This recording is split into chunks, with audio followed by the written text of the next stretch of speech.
Oke, balik lagi. Jadi gua sekarang sudah sama si Justin nih, pemilik mobil lah. Halo guys. Halo Tin.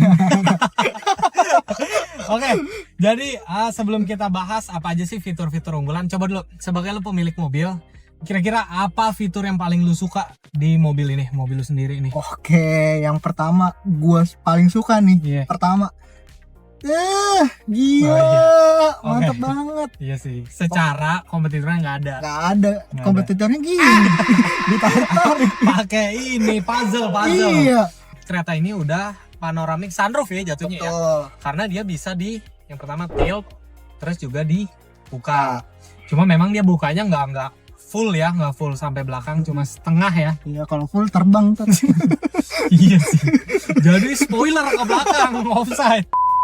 Oke, kalau lu apa, Matt? Fitur yang paling lu suka dari kereta ini? Oke, ini bukan yang gue suka banget ya, tapi gue sih enak aja ada fitur ini, yaitu si cruise control. Ini kita coba sambil nyalain. Ini dari speed, nih kita speed cuma 38, dia udah bisa nyala cruise controlnya.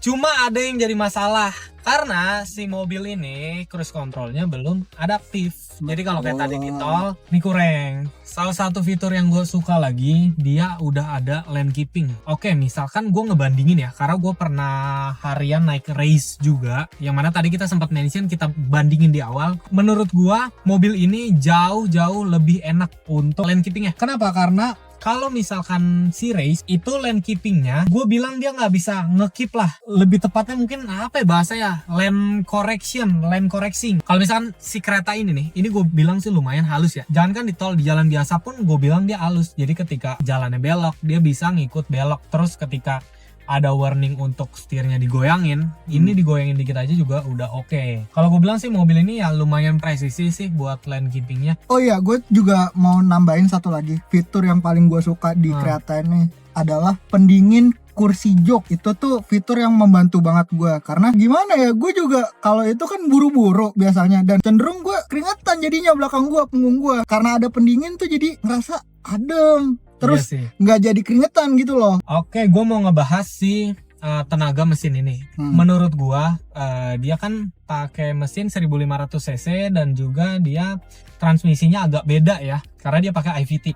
Yang gue rasain si IVT ini dan karakter mobil ini, jadi misalnya lu gas nih, ini kan modenya ada banyak nih. Jadi ada mode pertama ada Eco, terus normal, sport, sama smart. Smart itu bisa di adjust masing-masingnya. Cuma biasa kita nyetir pasti di mode normal. Ketika di mode normal itu misalkan gue nggak tahu ya lagi pakai gigi berapa, maksudnya lagi di D aja. Karena mobil ini ada 8 speed.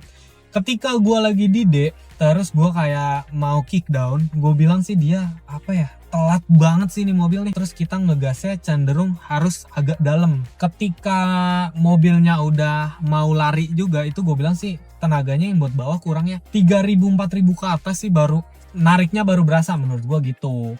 Cuma ya ini mobil 1500 cc sih ya oke sih. Kalau dibandingin sama kompetitor tetap ini sih lebih oke sih. Misalnya dibanding HR-V aja, ini lebih oke. Cuma yang jadi minus ketika kita suara mesinnya itu, kalau misalnya kita kick down, berisiknya sampai ke dalam banget. Apalagi kalau udah 3000-4000 ke atas, pas tenaganya udah mulai masuk, baru tuh mobil berisik banget gue bilang sih.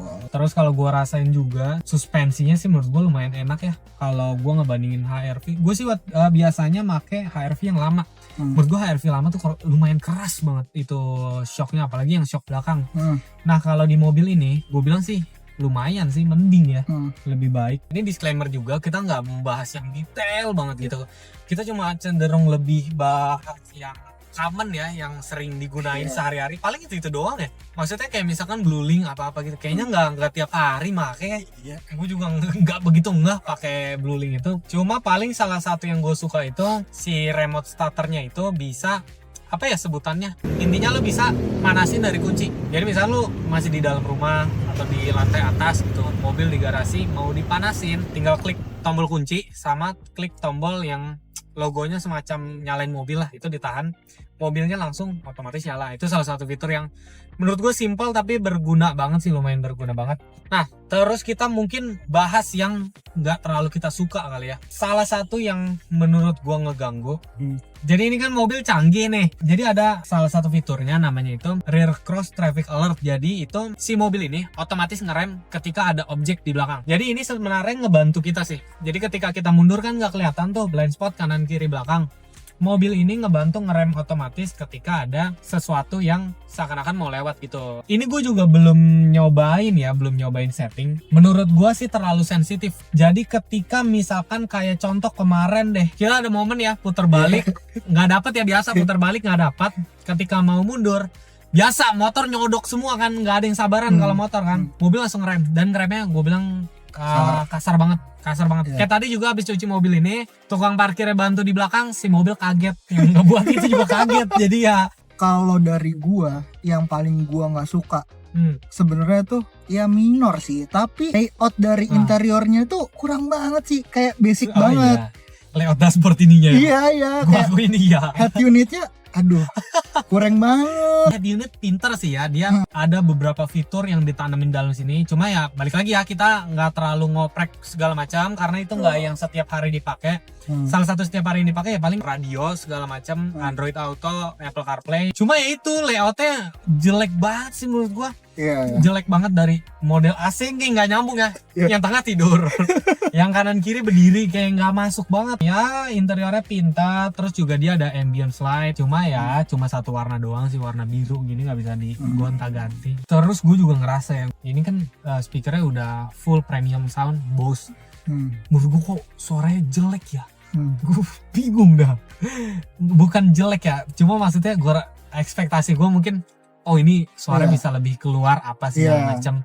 Mungkin memang gue selama ini belum ketemu settingan yang pas banget. Mungkin dari kalian kalau ada yang punya settingan yang cocok. Ini gue juga nggak bilang bener-bener jelek ya, cuma gue kenapa tuh? Waduh, ini kenapa nih guys? Sorry, iklan lu parah banget lu, orang udah musibah lu. Udah lanjut. Terus lanjutannya, nah mungkin kalau kalian ya yang punya settingan yang oke, boleh sih dikasih tahu ke kita. Kira-kira gimana nih settingannya segala macam. Kita belum nemu yang oke sih so far sih. Salah satu yang menurut gua kurang berguna ya. Gua juga mungkin ya balik lagi, kita makanya sehari-hari nggak yang riset data apa segala macam. Cuma menurut gue ini nggak guna nih. Gue bingung buat apa sih ini. Tapi lu ngerasa nggak udara lebih seger apa gimana ketika ini nyala apa? Karena kan bisa disetting nih. Cuma gue juga agak bingung sih ya. Sama aja sih. Tapi mungkin buat sebagian orang ini tuh berfungsi gitu loh. Iya, karena ini kan ada kipasnya. Terus ini tuh bisa dibuka nih. Oh gitu? Iya, baru tahu gue. Cuma gue juga lupa sih. Gue takut patah. Pokoknya bisa dibuka, filter yang di dalam bisa digonta-ganti. Cuma menurut gue nggak ini gimmick aja kali. Kayaknya gimmick. Mungkin kan karena mobilnya launchingnya pas masih pandemi kemarin tuh. Iya. Jadi kayak wah ada air purifier, nggak perlu beli lagi. Ini tinggal ini. Tapi kayak nggak ngaruh ya. Ngaruh sih. Sama mungkin yang terakhir kali ya, salah satu minus mobil ini menurut gue sih di feel pedal gasnya ya. Gue nggak tahu kenapa ini pedal gasnya tuh kayak apa ya? Dia tuh kayak ringkih banget, kayak kopong banget. Ketika misalnya kick down tuh dalam gitu. Kalau nggak salah bahannya plastik deh, gue agak lupa. Kalau nggak salah bahannya plastik. Yang pasti yang kemarin tuh yang pernah patah. Gue kan jadi ngeri ya. Gue takut terlalu dalam apa tiba-tiba patah, itu aja sih paling. Kalau feel remnya dia agak sensitif banget ya. Iya, sensitif. Cuma ya itu balik lagi penyesuaian aja sih. Kalau misalkan kalian biasa bawa Innova juga pasti tau lah Innova karakternya gimana. Dan terakhir mungkin kita bahas fuel consumption kali ya. Untuk fuel consumptionnya ini mencatat sekitar 10,2 km per liter. Dibilang irit nggak juga ya. Tapi karena mungkin tadi juga kita lama di dalam, kondisi juga diam mobilnya, jadi 10,2. Iya, menurut gue juga dengan kondisi macet kayak gini, terus juga tadi di tol sempet, ya maksudnya kita nggak bawa diirit-iritin ya. Menurut gue sih lumayan oke nggak oke sih sebenarnya sih. Harusnya bisa lebih irit ya. Iya, tapi biasanya gua kalau misalnya pakai daily itu sih bisa dapat 12 kok. 12 13 12-13 bisa dapat oke. kok. Ya mungkin so far itu aja sih ya kita bahas kereta kali ini. Sebenarnya mungkin kita bahas fitur-fiturnya nggak lengkap, segala macam semua kurang lengkap karena memang kita lebih ke driving experience-nya aja sih. Kita bandingin sama beberapa mobil lain. Dan fokus utamanya sebenarnya di harga 270 jutaan, 280 ya, worth nggak? Menurut lu worth it nggak? Worth it banget. Kenapa? Karena pertama, maksudnya di luar dari gua beli second atau baru, kan ini mobil second kan. Ya. Menurut gue itu bukan masalah sih buat gua. Karena kalau misalnya second itu yang penting lu pinter milih dan hoki aja sih. Iya benar sih.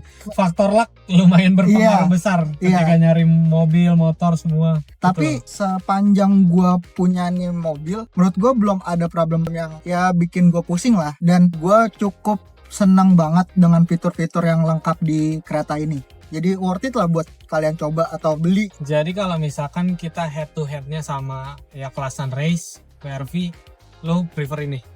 Second? Iya, prefer ini. Oke. Ya udahlah guys, mungkin sekian aja untuk video kali ini. Mungkin teman-teman kalau misalkan ada rekomendasi nextnya kita bahas ulas mobil apa, atau mungkin kita ada salah-salah dari tadi, ya mohon dimaafkan karena ini juga balik lagi first video. Iya. First video, jadi kurang lebih gitu aja sih. Kalau misalkan kalian suka dengan konten gini, silakan follow Instagram kita Automotive Station dan juga TikTok kita. Ini kita cantumin semua di sini. Oke, kurang lebih gitu aja. Thank you guys. Thank you, bye. Bye guys.